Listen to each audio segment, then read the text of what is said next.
Hello guys, today we are going to review the Anyag case from Rakk. Now for those of you who don't know Rakk is, now this is a Philippine company which produces essential paraphernalias for PC gamers. And by the way guys, disclaimer, this is no way sponsored by Rakk. So I'm just here to give my honest opinion about the case itself. And that's it. That's what we're gonna look at. So let's go jump into the review. Alright guys, so we are back with the case now here in our room. Now we are going to review some of the things that I like about this case and what does it do or what does it have inside and outside. So first of all, you can see there it has a white and black finish in it. So as you can see, if you touch here, it's actually really smooth. As you can see, yeah, feel that.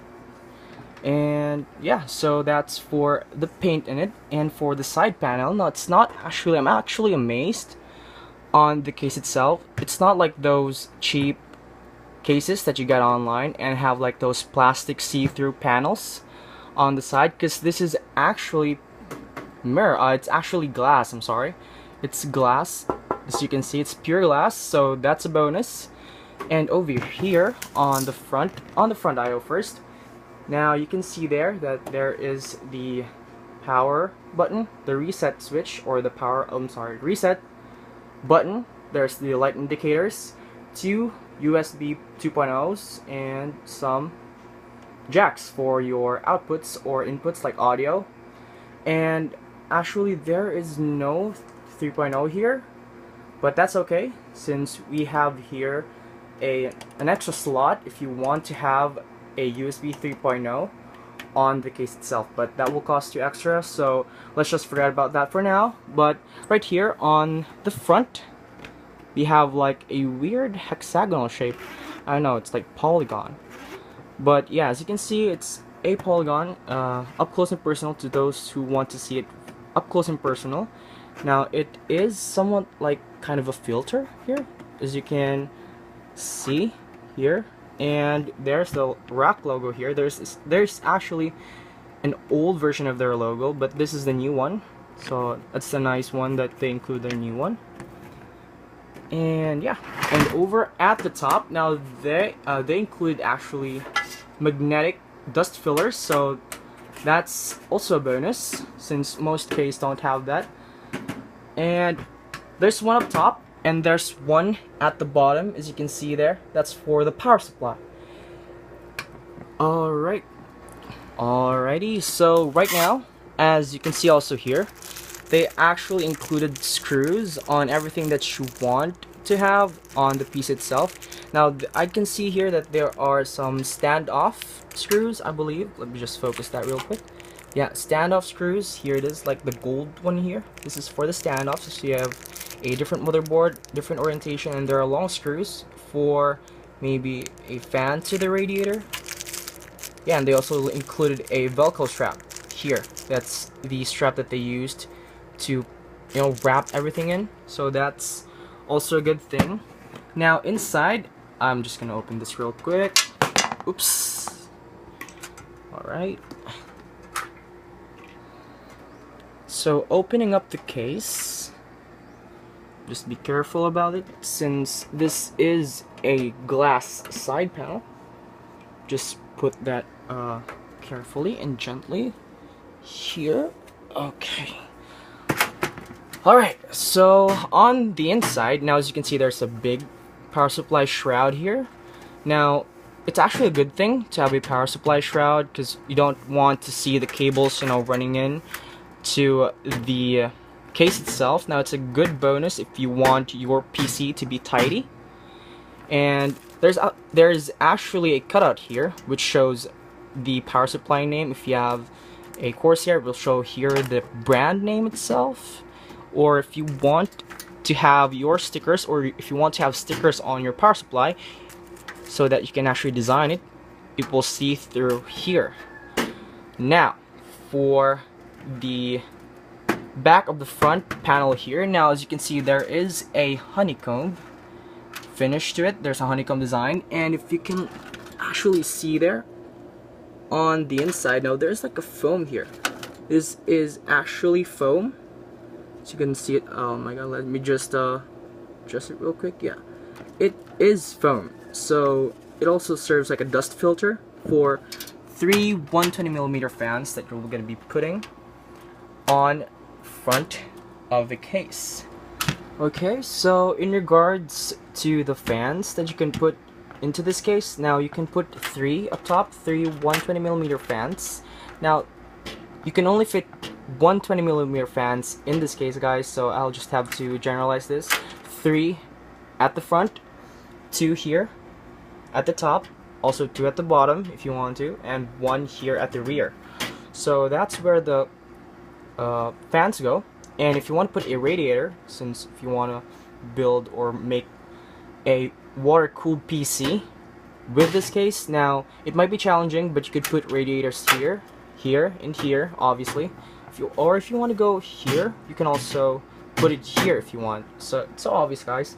And for the standoffs in the PC, now some cases have no pre-installed standoffs for this, but as you can see here, there are standoffs inside of the case already. But if the standoffs do not coincide or do not go with the motherboard that you bought, you can actually just use the standoffs that was included here, or you could just, you know, remove the standoffs, and they have extra holes here in the sides, also in here, here and here.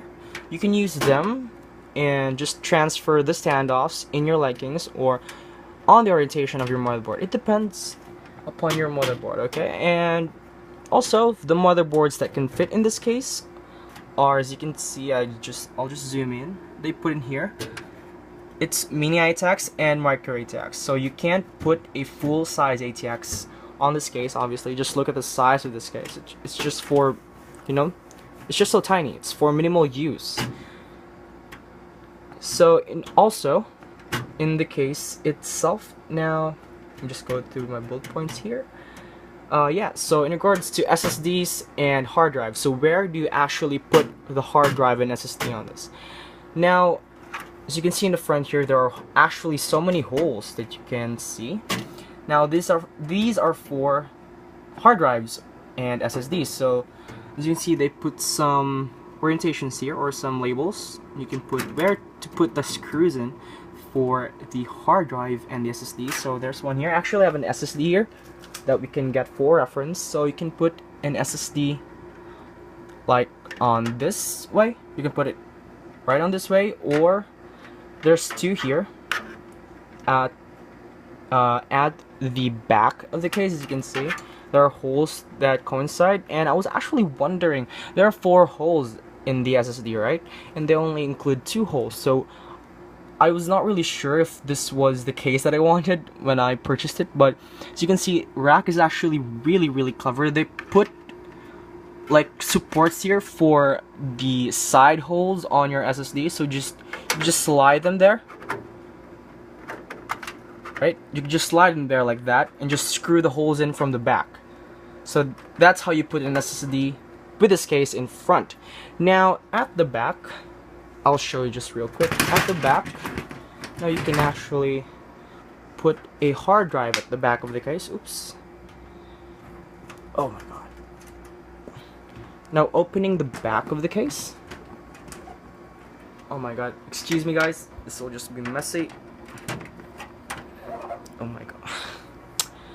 Okay. Here we go. At the back of the case, now there's also a placement here for your hard drive. So if you want to put your hard drive here instead of here at the front, you can actually just put it here for a cleaner, much nicer look.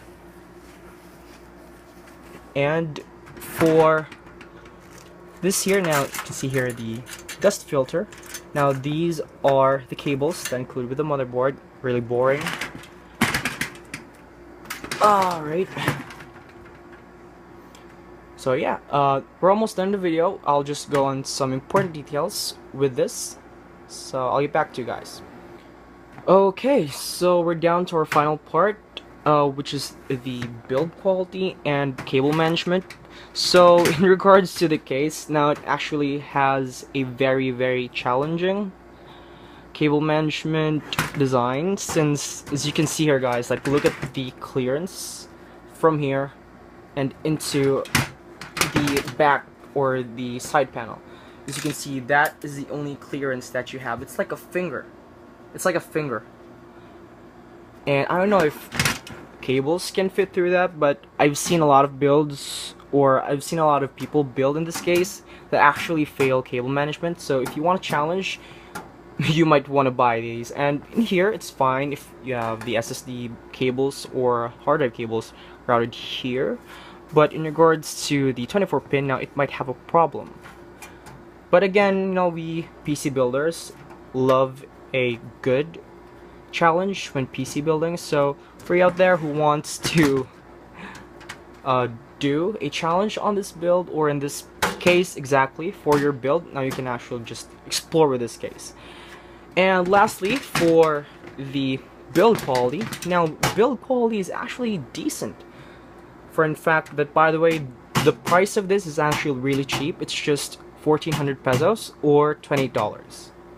Yeah, $28 guys, not 30, not 29, but 30. I'm sorry, 28. And the build quality is actually really decent. As you can see, there is not much of flex on the deck here, also here. But if you exert much force, you could actually break this. The metal is thin, but I think it's durable. And also, in regards to cheap cases again, now mostly cheap cases, the sides will leave you scars, right? But this actually has really smooth sides. And it actually surprised me, since, well, this is just a cheap case, but then when I touch the sides, it's not really that sharp. Not like other cases, which is really cheap, that it's super sharp, that even like when you slide your finger in, you'll have like multiple scars on it. So big plus to this case. And yeah, that just sums up the whole video. So overall guys, the case is pretty worth it, especially with the features and build quality of the form or frame itself. And for a mere price of 1,400 pesos or $28, you actually get more than what you have paid for. And I would highly recommend this case for you guys, especially to the people who are in a tight budget but want to build a decent looking PC. So this case guys is perfect for you all out there. And also, if you want to check more products from the company that made this case, I will leave a link down below to their website so that you can check them out. So yeah guys, leave a like if you liked my review, or a dislike with a comment on how I can improve my videos, because it does help me a lot in improving my videos, especially to you guys. And I hope you have a great day, and I'll see you very soon. Bye!